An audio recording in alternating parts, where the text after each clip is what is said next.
ఆరోగ్యాభిమానులందరికీ నమస్కారం. ప్రధానంగా mirror TV ప్రేక్షకులందరికీ అభివాదం చేస్తున్నాం. సిద్ధార్థ యోగ విద్యాలయం నుంచి మీతో ఇవాళ మాట్లాడిస్తున్నందుకు, ప్రేక్షకులందరి ముందుకి మా వాయిస్ తీసుకొచ్చినందుకు మిర్రర్ టీవీకి మనస్ఫూర్తిగా అభినందనలు తెలియజేస్తూ, మిత్రులారా, మనం హాయిగా సంతోషంగా జీవించాలని కోరుకుంటాం. కానీ చిన్నదో పెద్దదో అనారోగ్య సమస్యలు ఇబ్బంది పెడుతూ ఉన్నాయి. వీటి కోసం మనం ఎలా పరిష్కారం అని ఆందోళన పడుతూ ఉన్నాం. కానీ క్రమంగా ఇవి ఎక్కడి దాకా వచ్చినాయంటే, అనేక రకాల సమస్యలు వచ్చి జీవితాంతం తగ్గని జబ్బులు మనల్ని వేధిస్తున్న పరిస్థితి మనం చూస్తూ ఉన్నాం.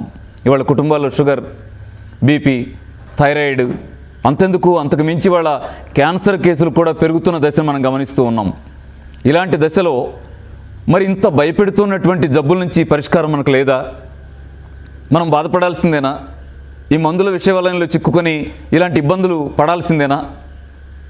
పరిష్కారం ఏంటి అని ఆందోళన పడుతున్న వాళ్ళందరికీ కూడా ప్రకృతి ఏ సందేశాన్ని ఇస్తుందో అది సిద్ధార్థ యోగ విద్యాలయం నుంచి మేము వినిపించాలని కోరుకుంటా ఉన్నాం. నేచర్ ఏం చెప్తుందంటే, నేచురల్గా బ్రతుకుతున్నటువంటి ఏ జీవికి కూడా మనుషులకున్నన్ని జబ్బులు లేవు. భూమి మీద ఉన్నటువంటి ఏ జీవికి షుగర్ లేదు, బీపీ లేదు, థైరాయిడ్ లేదు, పక్షవాతం లేదు, హార్ట్ అటాక్ లేదు, ఆ కొలెస్ట్రాల్ పెరగటాలు లేవు, ఈ క్యాన్సర్ జబ్బులు లేవు.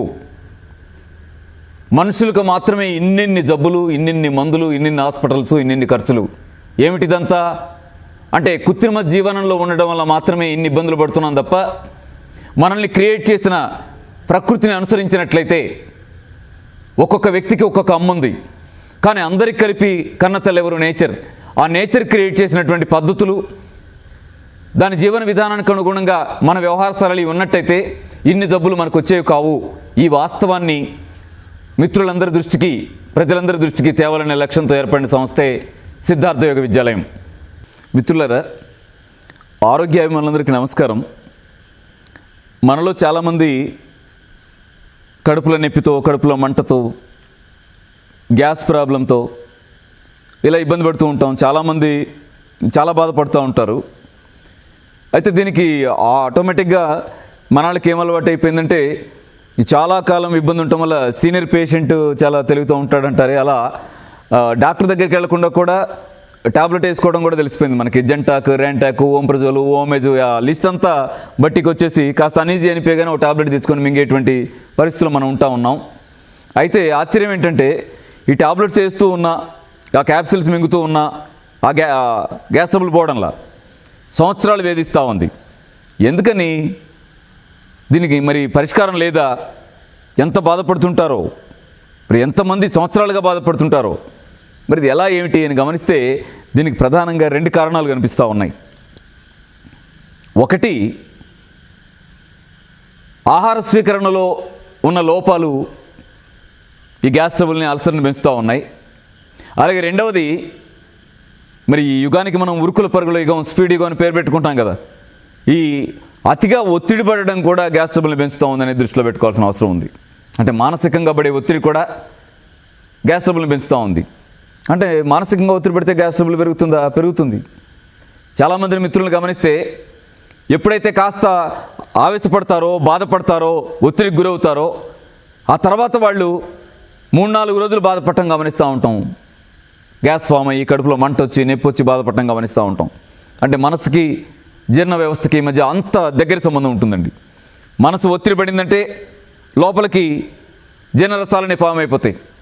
ఆ జీర్ణ రసాలు అంటాం మనం, డైజెస్టెడ్ జ్యూస్ అంటాం. అవి రసాలు కావు, జ్యూసులు కావు, అన్నీ యాసిడ్సే. ఉదాహరణకి, ఒత్తిడి పడగానే రిలీజ్ అయ్యే హైడ్రోక్లోరిక్ యాసిడ్ ఉంది, మీకు బయట కూడా దొరుకుతుంది. హైడ్రోక్లోరిక్ యాసిడ్ని మనం బయట ఏదైనా ఒక మాంసం మొక్క మీద వేస్తే ఏమవుతుందంటే అదంతా కూడా మెత్తగా గుజ్జు అయిపోతుంది. పెప్సిన్ కూడా అలాంటిదే. జీర్ణకోశంలో 2 రిలీజ్ అవుతాయి ఒత్తిడి పడగానే. వాటి పనేంటి? ఆహారం ఉంటే 8 అరిగిస్తాయి అనుకుందాం.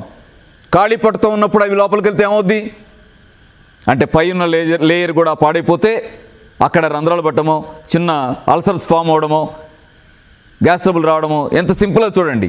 అందుకే మానసిక ఒత్తిడిని తగ్గించుకోవడం కూడా ఈ గ్యాస్ ట్రబుల్ని తగ్గించుకోవడంలో చాలా కీలక పాత్ర పోషిస్తుందని గుర్తుపెట్టుకోవాలి. దాన్ని కంట్రోల్ చేసుకోవడం ఎలా? ఎవరికి ఉన్న కండిషన్స్లో వాళ్ళు దాన్ని బ్యాలెన్స్ చేసుకునే ప్రయత్నం చేసుకోవాలి. అట్లాగే మరొకటి ఏమిటంటే, ఆహార స్వీకరణలో ఉన్న లోపాలు కూడా గ్యాస్ ట్రబుల్కి కారణం అవుతూ ఉన్నాయి.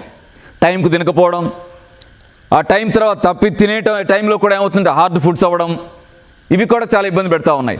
ఉదాహరణకి హార్డ్ ఫుడ్ అంటే హోటల్కి వెళ్ళి తింటే బిర్యానీ తింటేనే హార్డ్ ఫుడ్ అని కాదండి. ఇప్పుడు వేపుడు కూరలు తినడమో, కాస్త ఆయిల్ ఆ మసాలాలు ఎక్కువ ఉన్నటువంటి కూరలు తినడమో, చింతపండు కాస్త రెగ్యులర్గా కూరల్లో ఉండడమో, ఇలాంటివన్నీ కూడా జీర్ణ వ్యవస్థను దెబ్బతీసేవిగా ఉన్నాయి. ఉదాహరణకి మరీ ఈ మధ్య కాలంలో వచ్చినటువంటి కూరల సిస్టమ్ చూస్తే ఎట్లా ఉందంటే ప్రతి కూర అద్భుతంగానే ఉంటా ఉంది, టేస్ట్గానే ఉంటా ఉందండి. ఏంటి ఆ టేస్టు? కారము, మసాలా పళ్ళు, నూనె, అల్లాలు, అంటే ఇలాంటివన్నీ కూడా ఏం చేస్తున్నాయి, జీర్ణ వ్యవస్థను పాడు చేసి అల్సర్లు, గ్యాస్ ట్రబుల్ రావడానికి కారణం అవుతూ ఉన్నాయి. ఇదిగాక మరొక చిన్న కారణం ఉంటుంది. ఈ గ్యాస్ ట్రబుల్ ఎప్పటికీ తగ్గకుండా చూడగలిగేటువంటి అద్భుతమైనటువంటి నెగిటివ్ మెటీరియల్ ఏంటది? టీలు, కాఫీలు. కాస్త పొద్దున లేవగానే ఏమంటామంటే మనల్లో ఒక టీ తాగొస్తే, కాస్త బిస్కెట్ నంచుకొని టీ తాగితే ఏదో ఒక మన మంచి అలవాట్లాగా అలవాటైపోయింది. కానీ లోపలికి వెళ్ళిన కాఫీ కానీ టీ కానీ ఏం చేస్తుంది? జీర్ణ వ్యవస్థను దెబ్బతీస్తూ ఉంది. అంటే ఒత్తిడి దెబ్బతీస్తూ ఉన్నాయి, ఆహారపు అలవాట్లో ఉన్న లోపాలు దెబ్బతీస్తూ ఉన్నాయి, ఈ టీ కాఫీలు దెబ్బతీస్తూ ఉన్నాయి. ఇవన్నీ కలిపి ఏం చేస్తున్నాయి అంటే సాధారణం అయిపోవటం వల్ల గ్యాస్ ట్రబుల్ కూడా సాధారణమైంది. అది సాధారణం కాదు. ఎంత బాధపడుతున్నారో, ఎంత బాధపడుతున్నాయో బాధపడే వాళ్ళకి తెలుసు మిత్రులారా. అందుకే సిద్ధార్థ యోగ విద్యాలయం నుంచి వాళ్ళు మేము ఏం చెప్పాలనుకున్నామంటే గ్యాస్ ట్రబుల్ తగ్గాలంటే 2 జాగ్రత్తలు తీసుకోండి. ఒకటి, మానసిక ఒత్తిడిని తగ్గించుకోవడానికి మరి మీ కండిషన్స్ ఎలా ఉన్నాయో ప్లాన్ చేసుకోండి.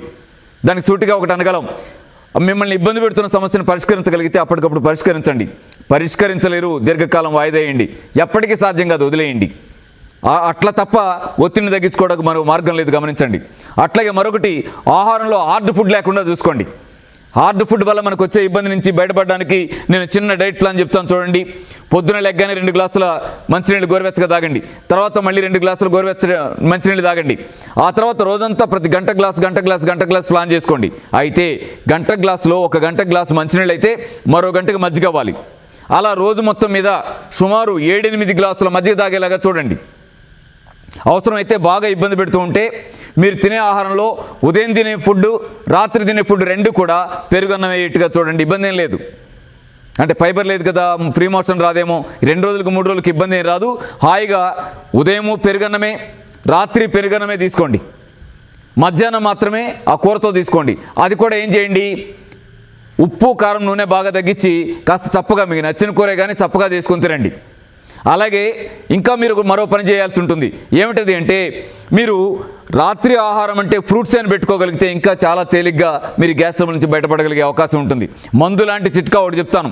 పొద్దునే టిఫిన్కి ½ అన్ అవర్ ముందు పుదీనా, కొత్తిమీర, తులసాకు తీసుకోండి. జ్యూస్ పలసగా చేసి దాంట్లో తేనె నిమ్మరసం యాడ్ చేసుకోండి.